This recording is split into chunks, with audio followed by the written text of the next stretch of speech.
today on Ag News Daily. How do we take a machine and allow it to operate without someone in the cab, do an important job, and create ROI from a labor cost saving standpoint? The other critical area that we focus on, especially in agriculture, is what we call behind-the-hitch automation. Well, welcome back to the weekly edition of the Ag News Daily Show, and I'm already here annoying Delaney before we even start. I noticed that, yeah. It's the way I think all good co-hosts should be. Got to jab at each other every once in a while. I suppose that's true. That's right. We got started on harvest this week. A lot of folks in our area have done the same, but the weather has certainly made that the opportunity for most of us here in the Midwest. We're currently experiencing an intensifying early fall drought. But when we look at Colorado, their high country could see snow this weekend. So hopefully it'll be months before we get snow here in the Midwest. A fun fact for you, though, is that the National Weather Service began keeping records in 1882. Snow has only fallen in September 46 times. So as for the Midwest, there is minimal frost risk over the next week with higher frost potential in the western United States. The drought is affecting areas mostly around the Missouri and Mississippi and Ohio River basins. While Hurricane Francine brought rain to the southern regions, it didn't reach far enough north to alleviate any of those drought conditions in the Midwest. However, there is some optimism that rain from the plains may move into the Midwest next week. Isolated showers are possible in both the Midwestern and eastern parts of the Midwest, but many areas will remain dry and temperatures are expected to stay warm. This will help crops dry down, though the lack of rain could hinder winter wheat crops, which is just beginning to be planted, and we'll need that moisture from these potential chances next week. We got a little bit, about a half inch here in our area the last couple of days. I'm not sure the snow fact was fun for me. I can't imagine getting snow in September, but I suppose it is possible. But Tanner, as you mentioned, you guys got started this week. I think we're getting started next week, but 9% of the nation's corn crop has been harvested, up from 4% last week. 65% of the crop is still rated good to excellent across the 18 top growing states, according to the latest crop progress report. That quality increased by about 1% from last week. 6% of the soybean crop has also been officially harvested per our first harvest report of the season there for soybeans. 64% of that crop rated good to excellent this week, down 1% from the week prior. So I think a lot of good-looking crops out in the fields, probably a record, right, crop, if not close to it, we've been talking about.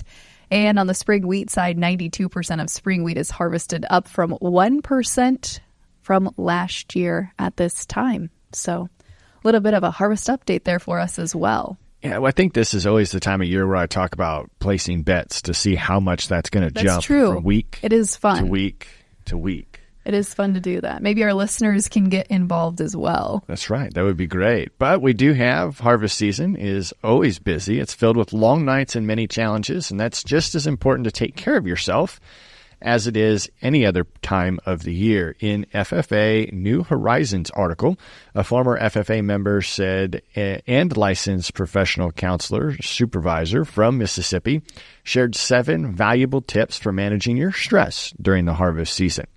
These tips emphasize that stress is a normal part of life, and managing it involves open communication and prioritizing self-care. The article also suggests practicing meditation, prayer, or mindfulness exercises, taking breaks for fun, and ensuring that you get enough sleep. And remember, if the stress becomes too overwhelming, don't hesitate to reach out for help. Here at Ag News Daily, we hope that you have a successful and healthy fall harvest season. We'd love to see your first day of harvest photos and pictures from the field. I tried sending one of mine to Michelle, and she said I needed to do better. And I said, you realize that doesn't make it first day of harvest anymore. But you also can send those to michelle@agnewsdaily.com. The email will be linked in our show notes as well. We'll be sharing some of our submissions on our platforms later this month, as well as my take 2. Okay, I like it when people do like the little, blackboard sign. That's what she first said day of harvest. I needed to do, and I didn't. I gave 2 thumbs up. I was excited. Well, speaking of mental health and health in general, this third week here of September is recognized as National Farm Safety and Health Week. President Biden proclaimed September 15th through the 21st as a time to honor everyone working in agriculture with an increased focus on safety and farmer well-being. Since 1944, each sitting president has proclaimed the week-long observation recognizing the contributions of America's farmers and ranchers ahead of the harvest season. The theme for this year's observation is Don't Learn Safety by Accident. According to 2022 data from the U.S. Bureau of Labor Statistics, agriculture accounted for 417 workplace fatalities. Fall harvest is among one of the busiest and most hazardous times of the year for our industry. Regarding safety, there have been an increasing number of reports across the Midwest about the dangerous presence of silo gas, primarily nitrogen dioxide, in recently filled silage bags and bunkers due to this year's dry weather conditions. The risk is particularly high with Midwestern farmers that are harvesting in temperatures ranging from 70 to 80 degrees. In Wisconsin, the Iron Ridge Fire Department shared a report from a local resident describing a yellow-orange haze, a sign of silo gas, visible above the silage bunk. Any exposure at all to silo gas requires immediate medical attention, even if there are no immediate symptoms, as potentially deadly symptoms can show up hours later. This issue is also affecting states like Ohio, where a certified crop consultant told the Ohio Ag News that if you suspect forage might be high in nitrates, the safest approach is to sample and test the forage before harvesting. If nitrate levels are elevated, delayed harvest can help reduce those levels. So just our friendly reminder to remain vigilant during harvest season, as that's when accidents often occur. And it's hard to delay for any reason, but that sounds like a good reason to potentially delay your harvest. We did see the Fed's cut rates this week, some good news in agriculture. The Federal Reserve announced its first rate cut in 4 years. They cut it by 50 basis points. The range is now 4.75 to 5%. Darren Fry of Walter Street Advisory told AgWeb that this change is positive for the agricultural markets, as a shift in monetary policy will likely weaken the U.S. dollar, and a weaker dollar makes the U.S. products more competitive in the global market, potentially increasing exports and boosting commodity prices. Allendale Incorporated, a commodities research and brokerage firm, shared on X that the rate cut could make U.S. corn more appealing to foreign buyers, increasing exports and driving demand, which may lead to higher futures prices. However, the firm is cautious that cheaper borrowing could encourage more speculative trading in corn, adding volatility to that market. They also noted that if the rate cut signals a slowing economy, it could lead to a decrease in demand for that same corn crop, particularly in the ethanol and livestock feed sectors. It was certainly catching headlines because of the length of time the Fed has waited. So that September 18th rate cut is expected to be the first of several over the next 24 months. Since March 2022, rates have been steadily rising, reaching their highest levels in over 2 decades last summer, with that peak of 5.25 to 5.5%. So we'll continue to keep an eye on that. A lot of concerns that this was put out with not a lot of background, and we'll see how many more happen this year. But recent developments in the agricultural policy include a passage of a new act in the House of Representatives. The House recently passed the Protecting U.S. Farmland from Foreign Adversaries Act, which aims to increase scrutiny of foreign entities attempting to purchase U.S. farmland, particularly from nations like China, North Korea, Russia, and Iran. In late August, Washington Representative Dan Newhouse introduced a bill that also proposes adding the Secretary of Agriculture to the Committee on Foreign Investment in the United States, or CFIUS, like you talked about last week, involving the Secretary in future transactions related to ag land, biotechnology, and the transportation, storage, and processing of agricultural products. So we'll continue to get you more updates on that. We also saw Senators Chuck Grassley of Iowa and Mike Braun of Indiana introduced a companion bill in the Senate. So we'll continue to keep an eye on that. And while discussions around the 2024 Farm Bill continue, some lawmakers remain uncertain about its progress. Regarding the Farm Bill, little progress really has been made as the September 30th deadline approaches, following a 1-year extension that we saw last year. According to AgriPulse's Philip Brasher, a senior Republican on the Senate Appropriations Committee, said lawmakers are considering attaching a package of farm income support to a Farm Bill extension, which could be passed by the end of the year. Kansas Senator Jerry Moran told Progressive Farmers Chris Clayton at the Kansas City Agribusiness Council's Ag Outlook Forum that House members he spoke with are considering either a full Farm Bill extension or a shorter-term extension with added assistance for commodity producers. During that same event that happened there in Kansas City, Senator Moran also emphasized that with elections nearing, reminding both Republicans and Democrats of the importance of agricultural interests could help motivate rural voters, especially if progress is made on the Farm Bill. So, not a lot of progress there, Tanner, but... Yeah, you really had nothing to report on there, except for just conversations between people that wanted to have conversations. Well, much of the same there. But we did have some great conversations at Farm Progress Show this past August. And we heard a little bit from Mach, who is gearing up in the autonomous and innovation space. So let's get over to that conversation. Well, Tanner, I'm so excited for this next conversation because it's not often we talk about maybe the technology driving some of the innovation we see in agriculture. I'm going to talk today about some of the technology driving automation in agriculture, specifically joined today by the CEO and CTO of Mach, Colin Hurd and Rhett Childroth. Gentlemen, thanks for joining us on the podcast. Yeah, thanks for having us. Yeah, it's great to be here. So you guys both have, I would say, somewhat of a prominent persona in the autonomous industry, both in different respects for some of the work you've done previously. But give us a little bit of each of your backgrounds and how Mach came to be as an autonomous provider today. I got involved in automating farm equipment actually in 2016. And I remember that year very especially because I founded a startup that year, and then I came to a Farm Progress Show, and C&H debuted this really cool looking autonomous tractor, and I was like, oh crap, there goes my business idea. They already beat me to the punch. As the fate would have it, about 4 years after that, we were purchased by Raven Industries. So we had a product called AutoCart, which was a automated grain cart for harvest.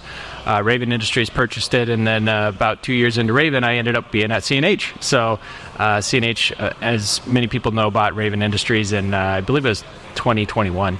So long background in automating different farm equipment. For me, I think it's labor is an ongoing challenge on the farm, whether it's finding qualified operators or just finding somebody to do the job. And so I think it's a problem. It's an ongoing challenge in our lifetime, and it's exciting to continue to keep working on that challenge. Really a full circle moment for you too. Starting. Yeah, absolutely.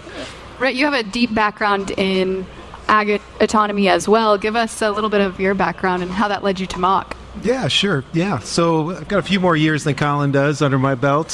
So started in the industry in 98 working for John Deere. And that's so far back. At that time, they just called it precision farming, which was yield mapping. That's all it was. But very quickly after that, auto guidance became a thing. And so I was part of the John Deere team that brought the original auto guidance product line, including the Green Star display and the Starfire receiver.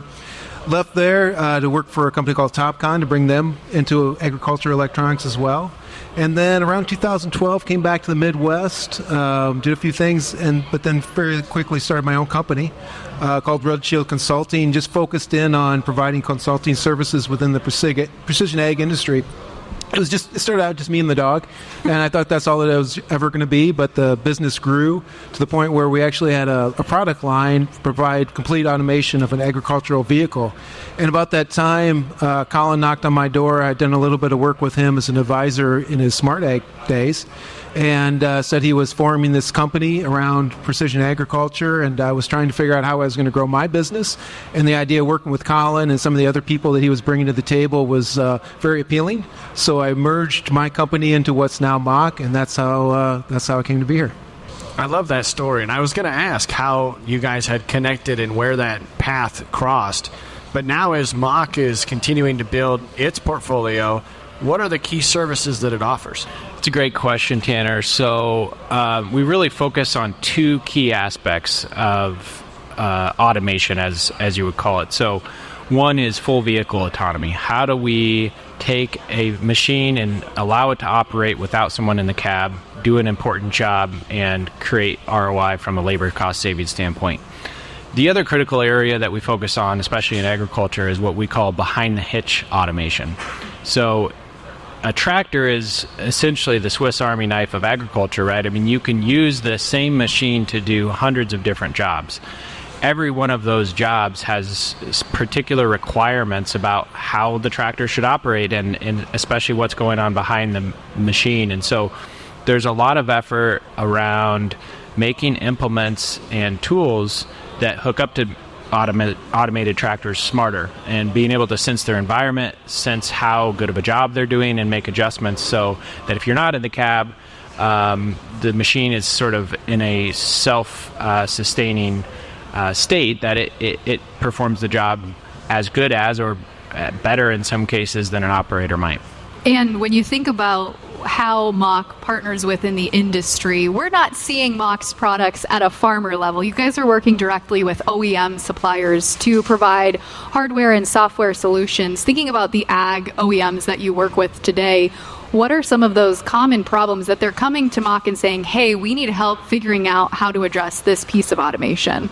Yeah, as you say, you don't see that Mach name out there, and that's because we're an OEM supplier. So we provide the brand names that you do see out there with automation. And really, our best projects are when we have an OEM partner that has a very strong engineering group, but they're very strong, say, mechanical, and they don't have as many people on the electronics and software side. So what we do is we bring that knowledge of how to automate a piece of agricultural equipment. Because of our experience in this area, we can fairly quickly take, whether it's a self-propelled vehicle, making that completely autonomous with our product line and integrating it with what they're doing, or as Colin said, a lot of our growing businesses behind the hitch, just our existing knowledge of how to make an implement autonomous, as well as the sensors that we have to facilitate that. And I think that behind the hitch automation piece is a really interesting one, especially as you look at the future of agriculture, because when I think autonomy, or I think when I talk to other farmers, when we talk autonomy, we're thinking, how am I going to get that grain cart autonomous? How am I going to get that combine maybe to help do some of that application? But smart implements or behind the hitch automation really is going well beyond that. So how did that idea come together to say, not only do we need to automate the way the tractor operates, the way the combine operates, but also the things that it's attaching to? On one hand, it was sort of obvious to us, right? I mean, it was somewhat easy to make a vehicle go drive a path, and I shouldn't say easy, but it was yeah, thanks, Colin. For us. Super easy. But it was done before. It was kind of a solved problem, but as soon as we put something behind that tractor, all of a sudden we realized we had this giant black box back there, and we had no concept of, was the implement doing the right thing? And so we really started to recognize that there was a need there. And we're not the only ones in the space, right? So a lot of our customers that we work with that build implements or build attachments for tractors, they were also thinking through this, right? And it's not always about removing a person from the cab too, right? A lot of times it's about taking a person that maybe isn't as experienced, putting them in a machine that maybe they're not super familiar with, but getting the same quality of work done, and allowing a farmer to essentially leverage less skilled labor in certain situations to get everything done in time. And so a lot of the implement manufacturers have started this path towards digital control, getting things on the ISO bus and making sure that at least from the cab, all the settings can be adjusted and monitored. I've had a lot of conversations through these interviews about the labor issue, and it is fascinating to see how you're looking to help with the labor problem in agriculture on a lot of multiple fronts. You're sure you can't go direct to the farmer with your products? I think we could. Our business model is really not structured for that well, so we're actually a very lightweight team in terms of our sales, support, and marketing. And that allows us to really leverage our OEM partners. And part of the catalyst for forming this company was that we had both experienced over the course of the last 5 years a ton of consolidation in terms of electronics and software providers that were servicing OEMs specifically. And as a result of that, there's this kind of hole in the market that we felt like we were really well positioned to address. And so it's kind of a business model decision in terms of not going directly to farmers. And there's a lot of other folks out there that are going direct to farmers, and we don't compete directly with that.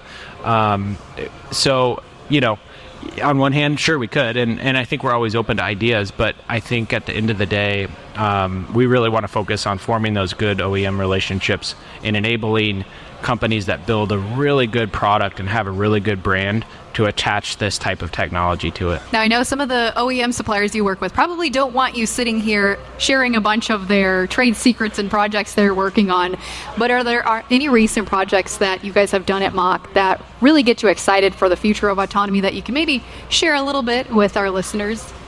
Well, our most well-known application in autonomy is a company called Gus. And Gus really paved the way for autonomous vehicles commercially deployed in agriculture. And I mean, as far as I know, they have the largest fleet of fully autonomous machines that are commercially available. You can go to a dealer and buy it. And they started in 2016 working with one of the companies that merged in, and we realized really quickly that relationship is something we can replicate and we can grow on. And so forming that partnership with a really innovative manufacturer and enabling them with this autonomy technology worked really well, to the point where now Deere owns part of Gus, which is exciting. But that's probably the most well-known one. And then there's, as you said, there's a lot of other really cool stuff that we get to work on and we can't talk about yet. But so don't try pressuring us, Tater. It's not going to happen. I was just going to ask Rhett, because if you're not going to tell me, Rhett will. I'll spill the beans. So one of the, maybe this is a small thing, but one of the things that's been putting a smile on my face lately is we just made a small tractor that's got a 5-foot mower on the front of it that can handle rough terrain. And as in our development facility, we've got about 10 acres that we got to keep mowed. And so now my Sunday, we automated that completely. So now my Sunday mornings are me getting a cup of coffee, reading the news, and sitting on a chair watching this thing mow those 10 acres for us, fully autonomous. And I tell you what, I get bored in about half hour watching or if I'm actually on the mower, but I could watch that mower mowing autonomously for hours. Now, can it avoid trees and anything that's in the way?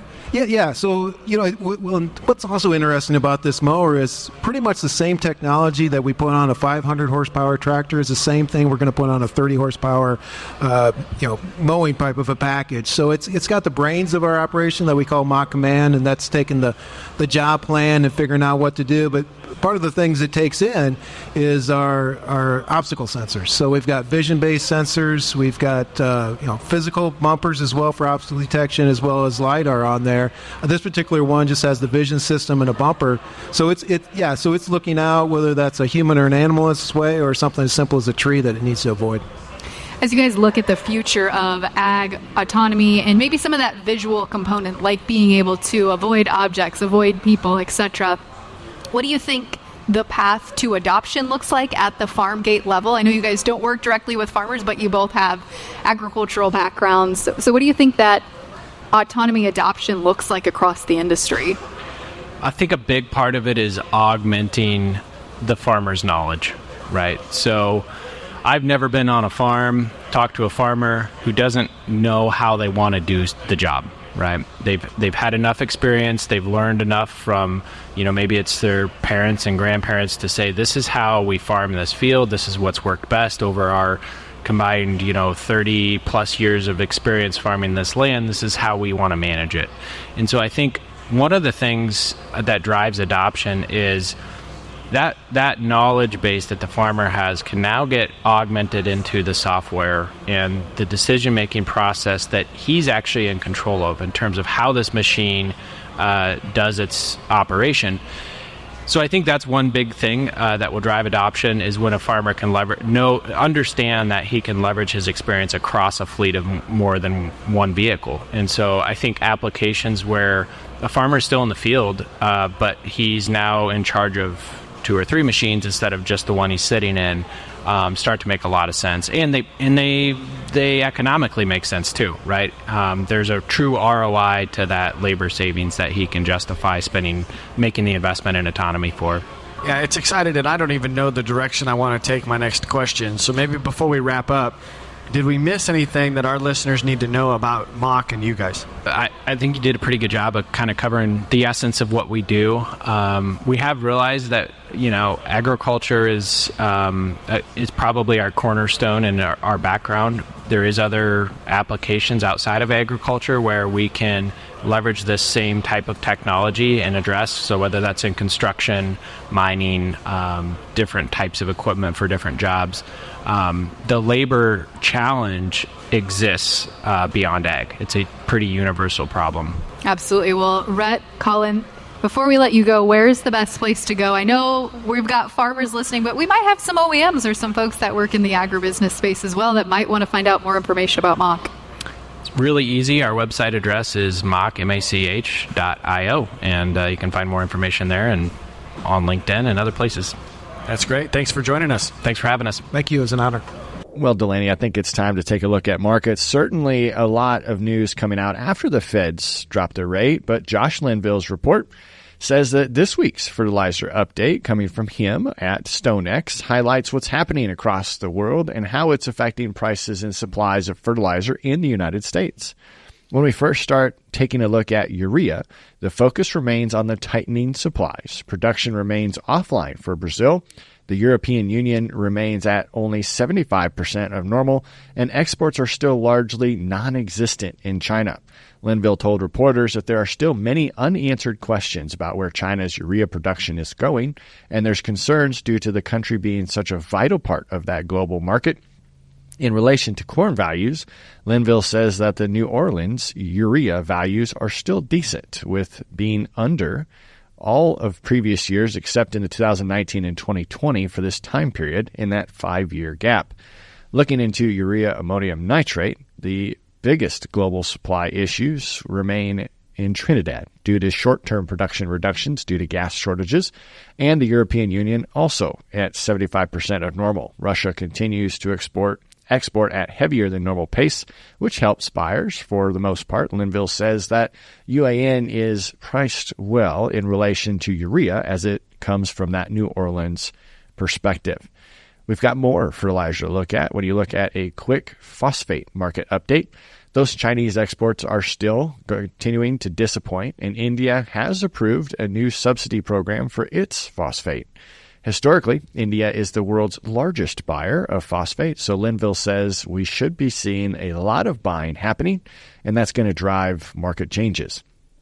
And for potash, the global outlook appears to be promising, with more supplies being available, and Linville says values are well priced compared to current grain values.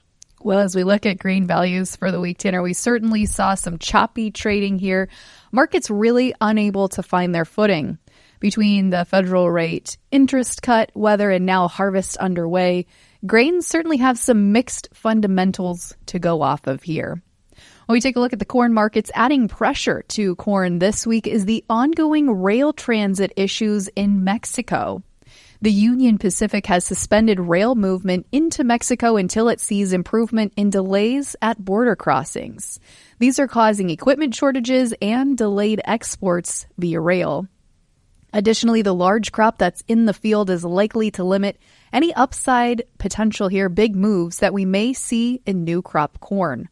We have put in a low, though, so hopefully we've got a little bit of upside potential here, but certainly fairly limited. The weekly export sales numbers came in strong this week, but left beans still struggling to find price stability. Markets are really just struggling to find any sort of true news to push them one way or the other, Tanner. And like I said, most analysts here are expecting pretty limited upside potential for both corn and soybeans. Wheat still kind of remains the wild card as we look at Ukrainian and Russian production. So that's a little take on this week's market headlines. That's right. And I saw that Angie Setzer, friend of the podcast, put an article out with bar chart. And the title of that article is Why I Am Bullish Corn. Oh.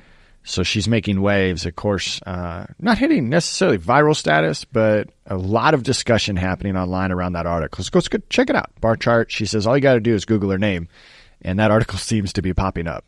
Interesting. She's kind of taking a stance that maybe not a lot of others are taking in the industry right now. That's right. But listeners, if you've got feedback, we always encourage you to send that to us. Please reach out to us, follow us on social media, and check out the YouTube video.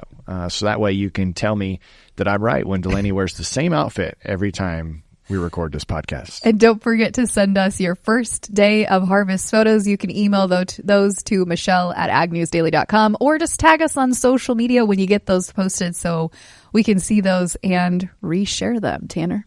That's right. But for today, what do you say? Should we let the listeners go? Let's let them go.